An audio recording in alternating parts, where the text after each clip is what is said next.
The stars looked different out here beyond the outer rim.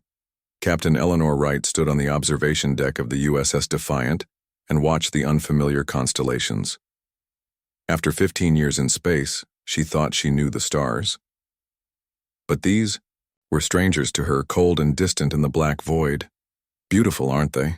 The voice belonged to Lieutenant Commander Jack Harrison, who joined her at the window. His weathered face showed the lines of 20 years in the Earth Space Navy. Eleanor nodded. Beautiful and dangerous. We're farther from home than any human has ever been. The Defiant was Earth's newest and most advanced exploration vessel. With a crew of 43, it carried the best minds, the strongest soldiers, and the brightest engineers humanity had to offer. Their mission was simple on paper: explore the systems beyond the outer rim and look for signs of intelligent life. After 200 years of space travel, humans had met only primitive alien species. Many people wondered if they were alone among the stars as an advanced civilization. Eleanor was about to find out they were not. "Captain, to the bridge," the ship's communication system announced suddenly. The voice belonged to Communications Officer Ryan Blackwell, and something in his tone made Eleanor move quickly toward the elevator. Harrison followed her. "What do you think it is?" "Nothing good," Eleanor said as the elevator doors closed. The bridge of the Defiant hummed with activity when they arrived. Science Officer Olivia Martinez stood over her station, her dark eyes fixed on the screen in front of her. "Report," Eleanor ordered as she took her seat in the captain's chair. "We're picking up unusual energy signatures, Captain," Lieutenant Blackwell said. "Like nothing in our database." Harrison moved to the tactical station, showing multiple objects at extreme sensor range. "They're big, really big." Eleanor leaned forward. "How many?" Harrison's face paled slightly. "At least 50 vessels, each one bigger than our largest battleship." "Are they moving toward us?" "No, ma'am. They seem to be in a holding pattern. They haven't spotted us yet." Eleanor considered their options. The Defiant had the most advanced stealth technology ever created by human hands. They could hide, they could run, or they could try to make contact. "Olivia, what's your assessment?" Science Officer Martinez looked up from her screens. "The energy signatures suggest technology far beyond ours, Captain, but I can't tell if they're weapons or something else." Eleanor made her decision. "Ryan, prepare a standard greeting message on all frequencies. Let's introduce ourselves." "R? You sure that's wise, Captain?" Harrison asked quietly. "First contact was always our mission, Jack," Eleanor replied. "We can't run away the moment we find what we've been looking for."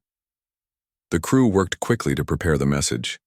It was simple, designed by Earth's best linguists to be understood even by completely alien minds. Mathematical sequences followed, by basic imagery of human peaceful intentions. "Message ready, Captain," Blackwell announced. "Send it," Eleanor ordered. The tension on the bridge was thick enough to cut with a knife as they waited. Seconds turned to minutes. The alien fleet remained in position, showing no reaction to the message. "Maybe they didn't receive it," Martinez suggested. "Send it again, different frequencies," Eleanor ordered. Before Blackwell could comply, the tactical station erupted with alarms. "Multiple energy spikes from the alien vessels," Harrison shouted. "They're powering up something big." Eleanor's training took over. "Shields up, prepare evasive maneuvers." But the aliens weren't firing at the Defiant. A massive energy beam shot from the largest vessel, aimed at something else entirely. "They're targeting the Gamma 7 research outpost," Martinez cried out. Eleanor watched in horror as the beam struck the small human colony. The outpost, home to over 300 scientists and their families, simply ceased to exist. "My God," someone whispered on the bridge. Before anyone could react, another beam fired, then another. 2 more human outposts vanished from existence in seconds.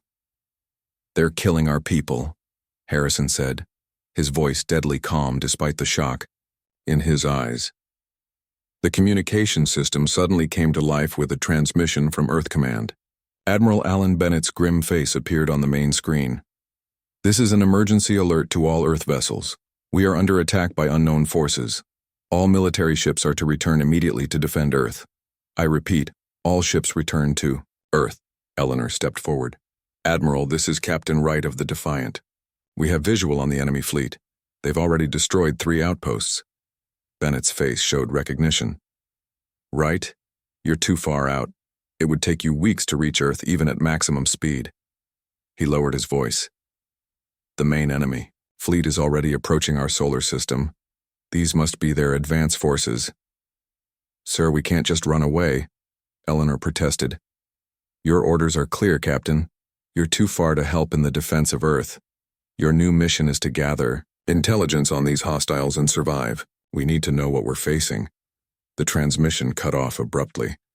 Eleanor turned to her crew, seeing the fear and determination on their faces. You heard the Admiral. Our home is under attack, and we can't get there in time to help directly, but we can learn about our enemy. Captain, Engineer Nathan Phillips called from his station. I've been studying the alien fleet's movements. They're preparing to enter what looks like some kind of wormhole network. Can we track them? Eleanor asked. Yes, but more than that. Phillips hesitated. I think our quantum drive might be compatible with their network. With some modifications, we could follow them without them knowing we're there. Harrison looked skeptical. You want to chase after a fleet that just destroyed 3 outposts without breaking a sweat? They're expecting to face Earth's entire fleet, Eleanor said slowly as she worked through the possibilities. They're not looking for a single ship. She made her decision. Mr. Phillips, make whatever modifications you need to our drive. Lieutenant Harrison, engage our stealth systems. We're going to shadow this fleet and learn everything we can about them. As the crew rushed to their tasks, Eleanor looked once more at the alien armada through the view screen. They had expected to face humanity's combined military might. Instead, they would be unknowingly followed by a single ship, gathering the intelligence that might just give Earth a fighting chance. What the aliens didn't know was that sometimes, one ship was all it took to change the course of a war, especially when that ship was crewed by humans who had nothing left to lose. 3 days had passed since the Defiant began shadowing the alien fleet. The crew worked in shifts around the clock, gathering every scrap of information they could about their new enemy. The stealth systems held, and the aliens seemed unaware of the human ship following them through the strange wormhole network. Captain Eleanor Wright barely slept during those 3 days. When she did close her eyes, she saw the 3 outposts being destroyed in seconds. She saw Earth, vulnerable and waiting for an attack it might not survive. Captain, you need to see this. Lieutenant Samantha Collins, head of xenobiology, stood in the doorway of Eleanor's quarters. The young scientist's eyes were bloodshot from lack of sleep, but excitement radiated from her. Eleanor followed Collins to the science lab where the rest of the senior staff had gathered. The large screen on the wall showed strange shifting patterns that Eleanor couldn't make sense of. What am I looking at? She asked. They're communication signals, Collins explained. We've been recording everything they send to each other. At first, we thought it was just a language we couldn't understand, but it's more than that. Science Officer Martinez took over. It's not just language, Captain, it's how they think. These aliens, we're calling them Zorlathi, based on what we've picked up from their transmissions. They're not like us. Security. Chief William Foster leaned against the wall, his arms crossed. They're a hive mind, he said bluntly. Eleanor looked between them. Like insects? They share one consciousness? Not exactly, Collins said. Each one is an individual with their own thoughts and feelings, but when they fight, they can join their minds together. That's why they're so coordinated. In battle, they act as one organism. Dr. Lisa Rodriguez, the ship's AI specialist, stepped forward.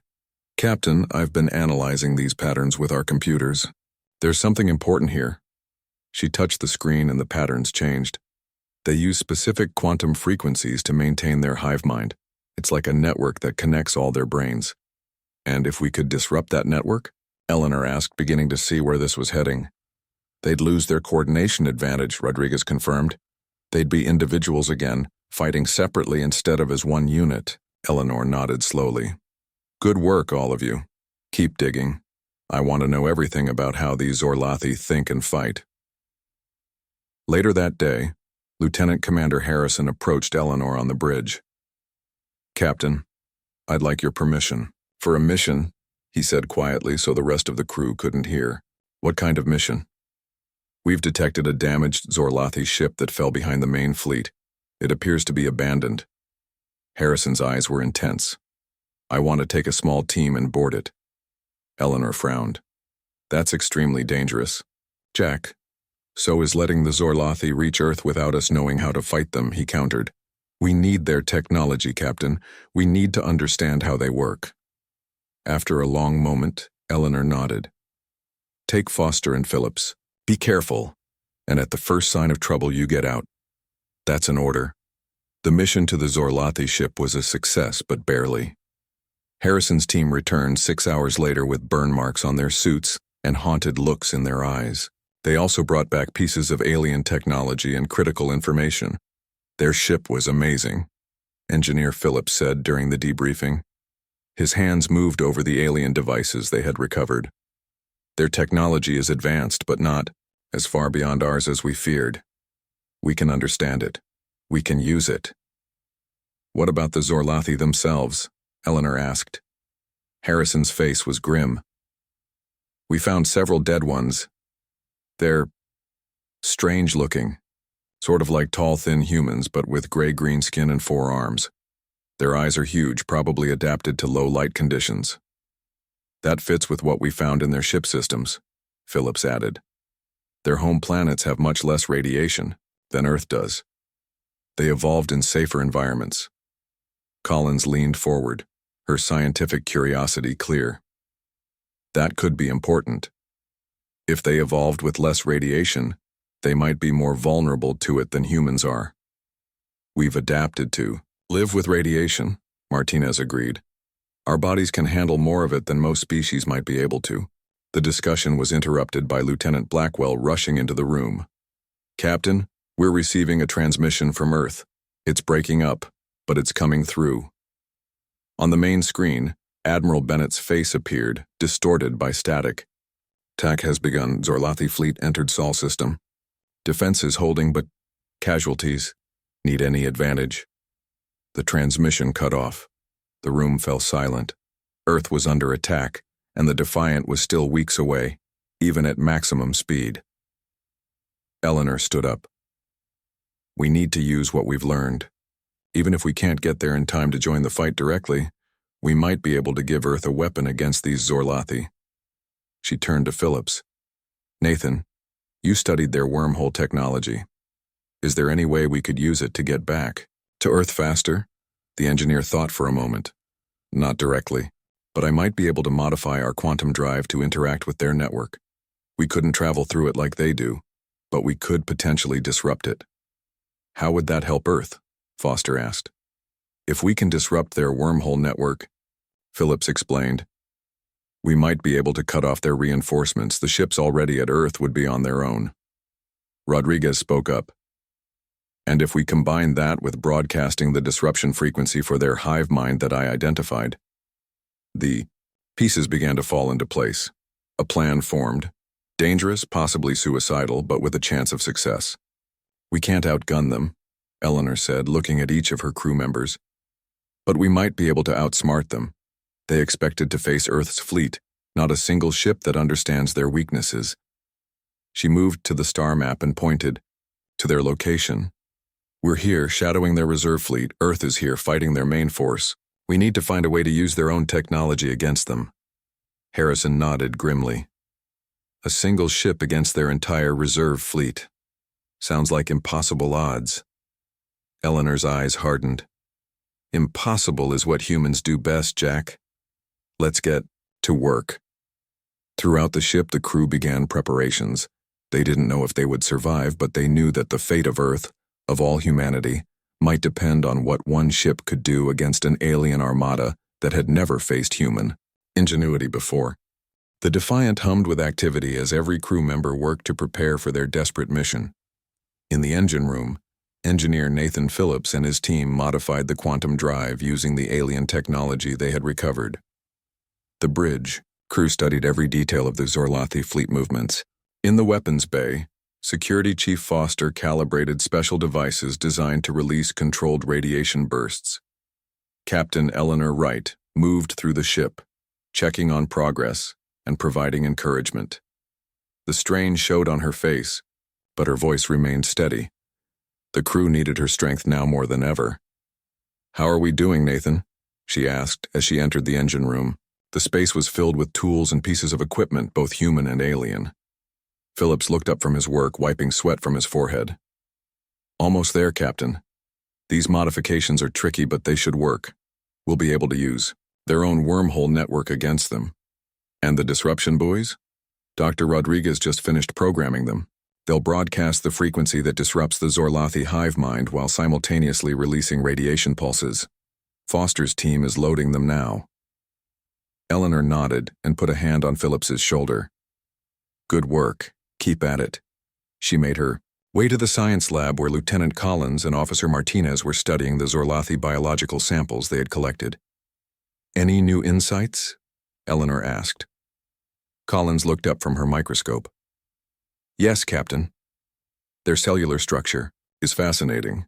They have almost no natural protection against radiation. Even low levels would be harmful to them." "Which makes sense," Martinez added. "Their home systems have stars with low radiation output. They never evolved the protections that humans have." "Can we use that?" Eleanor asked. "Absolutely," Collins said. "The radiation bursts from our modified engines won't harm us, but they could seriously incapacitate the Zorlathi. Combined with the hive mind disruption, it might be enough to give us an edge."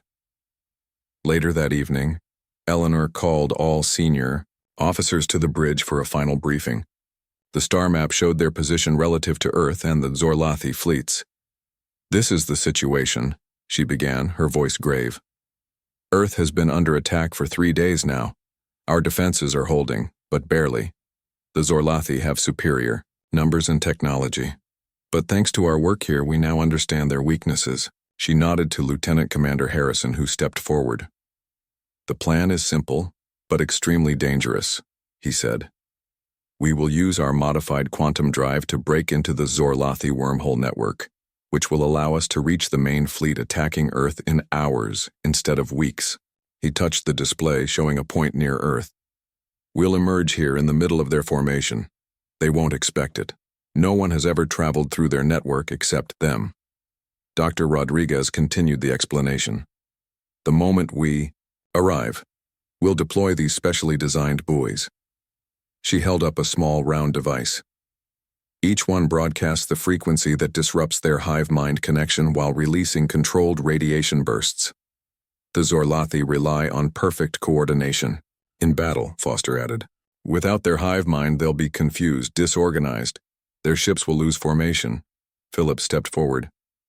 "Finally, we'll use our modified engines to create a radiation surge targeted at their flagship. If we can take out their main commanders, the entire attack force might collapse." The room fell silent as the enormity of what they were attempting sank in. "What are our chances?" Officer Blackwell finally asked. Harrison exchanged a look with Eleanor. "Low," he admitted. "We'll be one ship against hundreds. Even with the element of surprise, even targeting their weaknesses, the odds are not in our favor." "But it's not about the odds," Eleanor said firmly. "It's about giving Earth a chance. If we do nothing, our world falls. If we try and fail, at least we went down fighting. And if we succeed, we save everyone." Collins finished quietly. Eleanor looked at each of her crew members. "I won't order anyone to do this, it's volunteer only. Anyone who wants to stay behind, we can drop you at the nearest outpost before we begin." Not a single person moved. "It's been an honor serving with all of you," Eleanor said, emotion breaking through her professional demeanor for a moment. "Get some rest. We begin in 6 hours." As the meeting broke up, Harrison stayed behind with Eleanor. "Do you think this crazy plan has any chance of working?" he asked quietly when they were alone. Eleanor stared at the display showing the overwhelming force arrayed against Earth. "The Zorlathi have never fought humans before, Jack. They've never faced a species that evolved on a radiation-soaked planet like Earth. They've never had to deal with human creativity, human desperation. She touched the image of the Defiant, a tiny dot compared to the massive alien fleet. They expected to face our fleet. Instead, they're going to get one ship that knows exactly how to hurt them. Harrison smiled grimly. When you put it that way, maybe the Zorlathi are the ones who should be worried.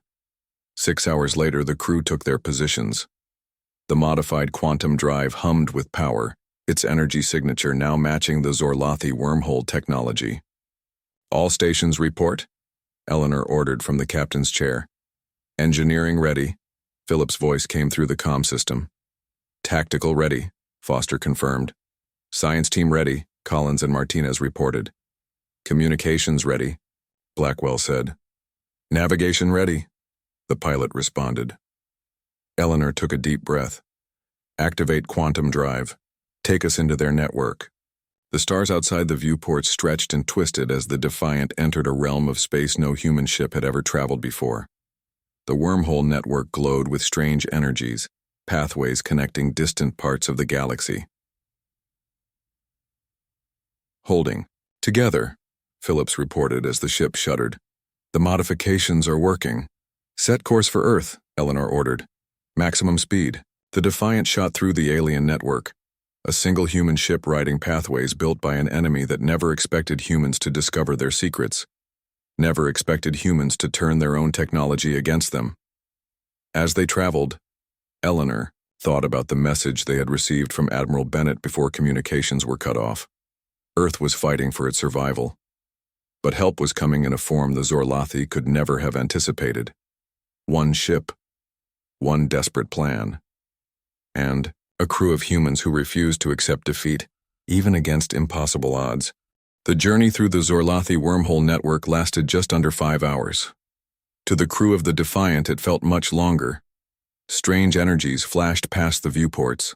The ship shuddered and groaned as systems never designed for this kind of travel were pushed to their limits. Hull integrity at 85%, Officer Martinez reported from her station. We're holding together, but not comfortably. Captain Eleanor Wright gripped the arms of her command chair. How much longer? Mr. Phillips? The engineer's voice came through slightly distorted. Our exit point is approaching, Captain. 2 minutes to emergence. All hands to battle stations, Eleanor ordered. The moment we exit the network, we'll be in the middle of the Zorlathi fleet. There won't be time to hesitate. Throughout the ship, crew members moved to their positions. In the weapons bay, Chief Foster and his team prepared to deploy the special buoys they had created. In engineering, Phillips made final adjustments to ensure the radiation burst would be properly targeted. 1 minute to emergence, the ship's computer announced. Eleanor exchanged a look with Lieutenant Commander Harrison at the tactical station. No words were needed. They both knew the odds they faced. 30 seconds. Dr. Rodriguez monitored the disruption frequency they would broadcast. Frequency locked in, Captain. The moment we deploy the buoys, the Zorlathi hive mind will begin to break down. 15 seconds. Lieutenant Collins took a deep breath at her biology station. Radiation levels calibrated to target Zorlathi biology specifically. Our crew should be protected. 5 seconds. 4, 3, 2, 1. The Defiant burst out of the wormhole in a flash of light and energy. The sudden return to normal space sent crew members grabbing for handholds as the ship lurched violently. When the view screen cleared, they saw exactly what they had planned for and feared. The Defiant had emerged in the heart of the Zorlathi fleet, surrounded on all sides by massive alien warships. Through gaps in the enemy formation, they could see Earth in the distance, its orbital defenses flashing as they engaged the invaders. For a precious few seconds, the Zorlathi ships didn't react. The sudden appearance of a human vessel within their formation was so unexpected that they hesitated.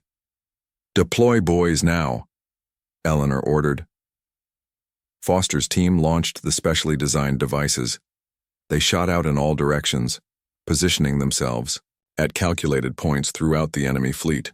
Buoys away, Foster reported. Activating now. The effect was almost immediate.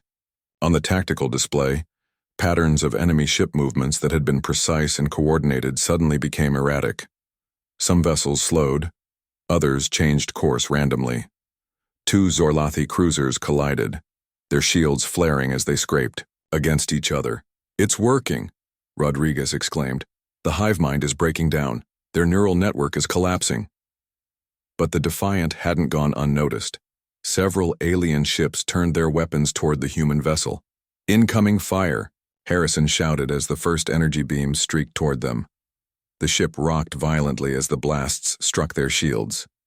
"Shields at 60%, Martinez reported. "They're targeting our engines." Eleanor knew they wouldn't last long under concentrated fire, even with the enemy coordination disrupted. "Phillips, status on the radiation burst?" "Ready, Captain," the engineer responded. "But we need to get closer to their flagship to ensure maximum effect." Eleanor pointed to a massive vessel at the center of the enemy formation. "Helm, set course for that ship, full speed." The Defiant shot forward, weaving between confused alien vessels. Some fired at them, others at their own allies as the hive mind disruption created chaos in their ranks. The human ship shuddered under repeated hits. "Shields at 40%, Martinez called out. "Hull breach on deck 3. Emergency systems responding." "We're almost in position," the pilot reported as they closed in on the Zorlathi flagship. It was enormous, at least 20 times the size of the Defiant. More enemy fire found its mark. A console on the bridge exploded, sending a crew member flying backward. "Shields at 20%. Eleanor saw their chance as they came alongside the alien flagship. "Now, Phillips, fire the radiation burst." From modified ports along the Defiant's hull, a wave of carefully calibrated radiation erupted. It washed over the Zorlathi flagship, penetrating its shields, which had never been designed to block this type of attack. The effect was dramatic. The flagship's weapons fell silent. Its engines flickered and died. Across the enemy fleet, more ships began to drift, their crews incapacitated by the radiation that humans had evolved to resist, but which was deadly to the Zorlathi. "It's working," Collins reported, her voice filled with disbelief. "Their biological systems are shutting down under the radiation exposure, but the Defiant had paid a heavy price." Another series of explosions rocked the ship. "Direct hit to our engine core," Phillips reported, his voice strained. "The radiation surge depleted our remaining shields. We're dead in space, Captain." Eleanor looked at the tactical display. Around them, the once mighty Zorlathi fleet was in disarray. Ships drifted without power or purpose. Others retreated, fleeing from the unexpected attack. Earth's defenders, sensing the change, pressed their advantage against the weakened invaders. "We did it," Harrison said quietly, looking at the chaos they had created. "One ship against their fleet, and we actually did it." Eleanor nodded, even as emergency alarms blared around them. "Send a message to Earth Command. Tell them the Zorlathi are vulnerable to radiation, and their hive mind can be disrupted using the frequency we discovered. Their fleet is retreating." "Communications are down," Blackwell reported. "But I'm setting up an emergency beacon with all the data." The bridge lights flickered as more systems failed. Through the viewport, Eleanor could see Earth shining blue and white in the distance. It was still there, still fighting. And now, thanks to the Defiant, it had a chance to win. "All hands," she said through the ship-wide communication system. "Prepare to abandon ship if necessary. But first I want you to look out the nearest viewport." Across the Defiant, crew members paused in their emergency procedures to look out at the retreating alien fleet. "Remember what we accomplished here today," Eleanor continued, her voice steady despite the ship breaking apart around them. "One ship against their armada. They expected Earth's fleet, but they got something they never counted on: human ingenuity, human courage, and human determination."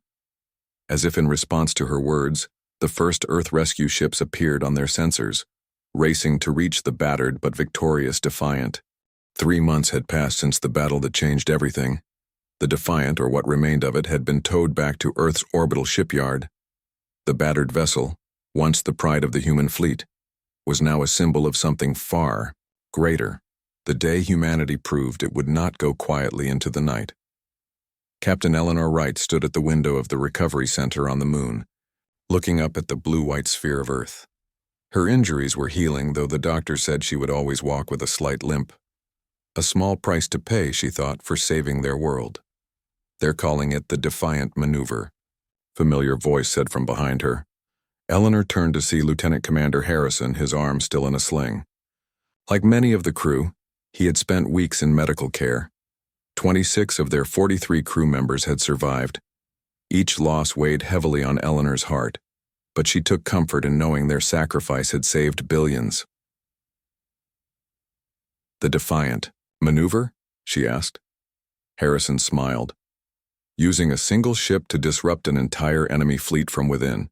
They're already teaching it at the academy. A nurse wheeled in Engineer Phillips, who insisted on joining them despite his injuries. The explosion in engineering had cost him his right arm, now replaced with a metallic prosthetic. "Captain, Commander," Phillips greeted them. "Have you heard the news?" Eleanor shook her head. "The last of the Zorlathi ships left our solar system this morning," Phillips said. "Earth Defense Command doesn't think they'll be back anytime soon." Harrison helped Phillips from the wheelchair to a seat by the window.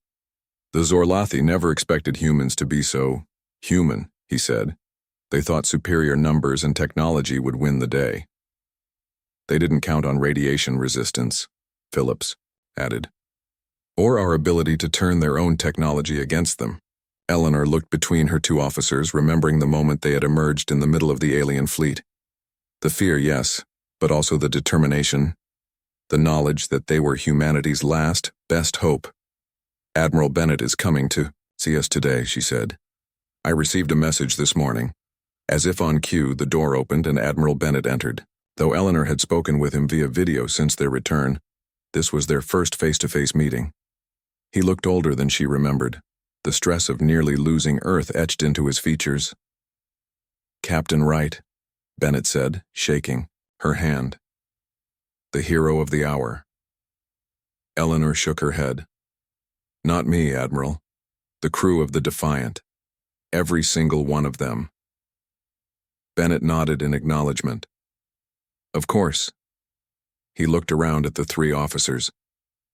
"I brought something I thought you might want to see." He activated a holographic projector he carried. Above it appeared an image of the Defiant, but not as they had last seen it. Broken and scarred. This ship was whole, gleaming, powerful. "The USS Defiant II," Bennett explained. "Already under construction. The first of a new class of vessels, incorporating what we learned from your encounter with the Zorlathi. Radiation pulse weapons, hive mind disruptors, wormhole drive technology."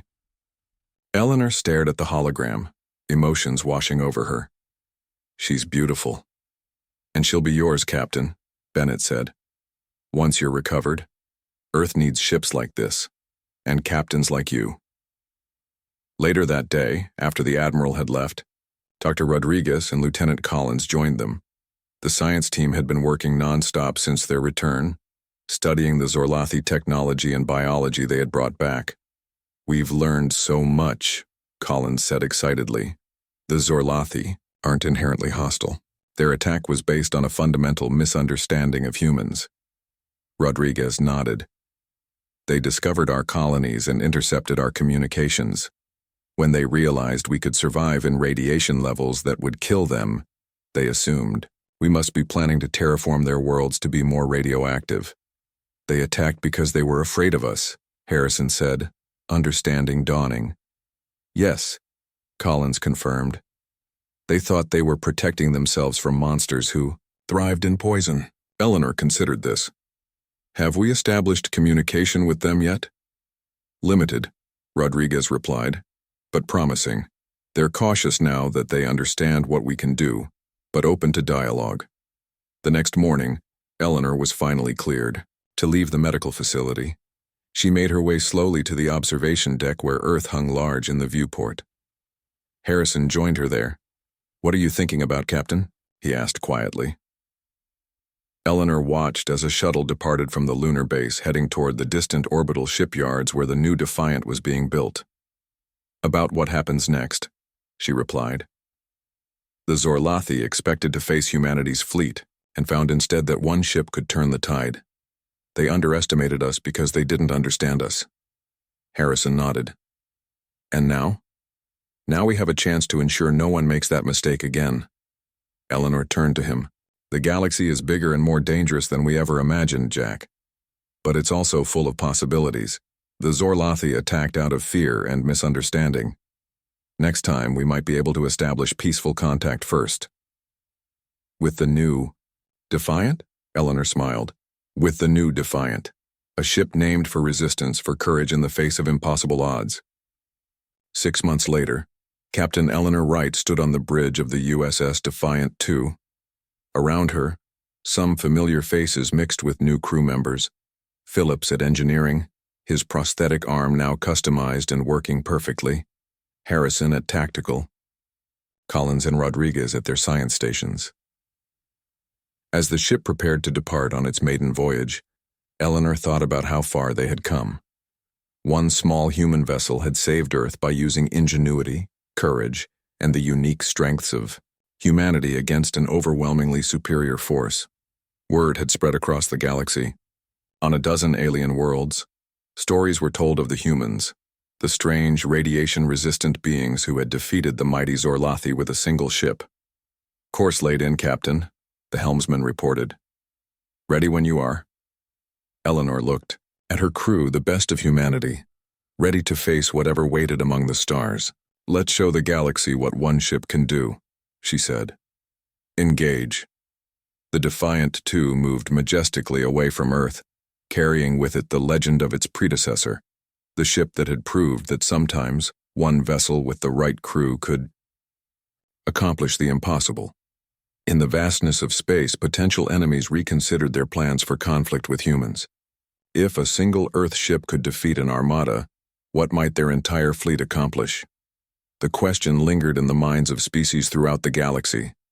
Humanity would face many challenges in the years to come.